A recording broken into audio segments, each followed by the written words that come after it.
Assalamu alaikum dear viewers, असांजे channel ते खुशामदीद। University of Sufism and modern science Bhitshah में एडमिशन 2024-25 अनाउंस थी चुकी आहे। ही एडमिशन बैचलर डिग्री प्रोग्राम में आहे। त अचो त ॾिसूं था university of Sufism and modern science Bhitshah कहिड़ा बैचलर डिग्री प्रोग्राम ऑफर करे थी। अप्लाई करण जो प्रोसीजर छा आहे ऐं लास्ट डेट अप्लाई करण जी छा आहे ऐं कंप्लीट प्रोसीजर हिन वीडियो में। त हिन वीडियो खे एंड ताईं लाज़मी ॾिसो जीअं तव्हांखे ख़बर पइजी वञे त यूनिवर्सिटी ऑफ मॉडर्निज़म एंड भिटशा में कहिड़ा डिग्री प्रोग्राम आहिनि ऐं तव्हां हिन में अप्लाई कीअं करे सघंदो।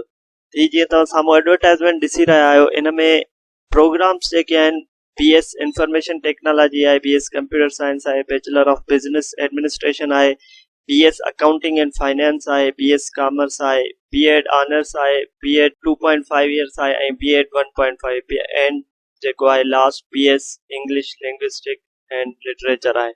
ये सब 4 साल डिग्री प्रोग्राम आहिनि। इन्हनि जी जेका एलिजिबिलिटी क्राइटेरिया आहे उहा for BS BBA and B.Ed जे लाइ जेको आहे इंटरमीडिएट आहे ऐं उन खां अलावा जेका B.Ed 2.5 इयर्स आहे उन जे लाइ तव्हां वटि 14 ईयर ऑफ एजुकेशन हुजे ऐं जेका B.Ed 1.5 इयर्स लाइ आहे उन जे लाइ तव्हां जे लाइ 16 ईयर ऑफ एजुकेशन हुजणु लाज़मी आहे।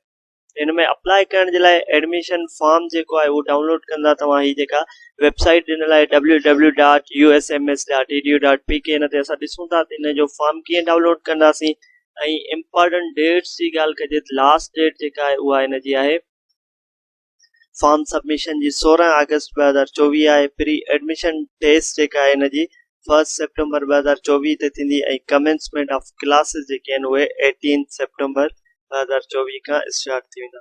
हाणे असां हलूं था वेबसाइट ते ऐं ॾिसूं था तव्हां कीअं इन जो प्रोसीजर फॉलो कंदा। फॉर्म डाउनलोड कंदा, चालान डाउनलोड कंदा। उहो चालान जेको आहे उहो 3000 रुपए जो तव्हांखे MCB बैंक में ॾियारणो पवंदो। तव्हां जीअं ई कंहिं ब्राउज़र ते अची usms.edu.pk सर्च कंदा तव्हां university of Sufism modern science जी वेबसाइट ते हलिया वेंदा ऐं ही उन जो जेको आहे इंटरफेस आहे यूनिवर्सिटी जो। जेको बि तव्हांखे मालूमात वठणी आहे उहा तव्हां हिन वेबसाइट जे ज़रिए ॾिसी सघो था। इन में ही तव्हां हिते एडमिशन्स ते जीअं ई ईंदा हिते एडमिशन्स ते तव्हांखे पहिरियां सॼो इंट्रोडक्शन ॾिनल आहे। ही अंडर ग्रेजुएट प्रोग्राम आहे, प्री एडमिशन टेस्ट आहे। ही तव्हांखे लिंक्स ॾिनल आहिनि जेका तव्हां डाउनलोड करे सघो था। अगरि तव्हांखे एडवर्टाइज़मेंट ॾिसणी आहे त हिन लिंक ते क्लिक कंदा जेका मां तव्हांखे ॾेखारे छॾी। ऐं अगरि जेकर तव्हांखे डाउनलोड फॉर्म करणो आहे हिते जीअं ई असां क्लिक कंदासीं त फॉर्म डाउनलोड थी वेंदो।